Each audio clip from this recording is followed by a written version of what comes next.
இந்த மாதிரி சார்ஜிங் கேபிளை உடனே தூக்கி வீசிடுங்க. நம்ம ஃபோன் பாக்ஸோட வரக்கூடிய இந்த மாதிரி கேபிள் வந்து பார்த்தீங்க அப்படின்னா நாளடைவில் இந்த மாதிரி பிஞ்சு போயிடும். ஸோ உள்ளுக்கு இருக்கக்கூடிய அந்த அலுமினியம் லேயர்லாம் அப்படியே நமக்கு தெரியும்.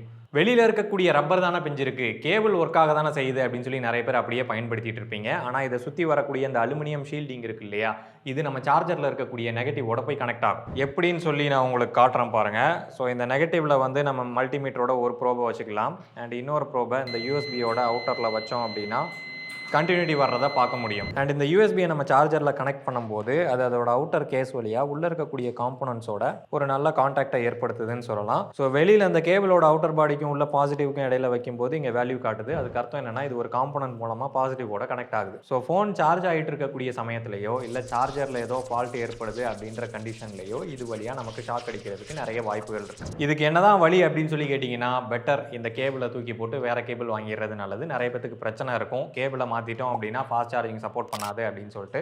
ஸோ அதுக்கு நீங்கள் 100 வாட் சப்போர்ட் இருக்கக்கூடிய இந்த மாதிரியான ஒரு கேபிளை வாங்கி யூஸ் பண்ணீங்க அப்படின்னா பிரச்சனை இருக்காது. ஃபாஸ்ட் சார்ஜிங்கும் ஒர்க் ஆகும். லிங்க் வேணும்னு நினச்சிங்கன்னா அங்கே எங்கேயாவது கிடக்கும். அதனால தான் சொல்கிறேன்,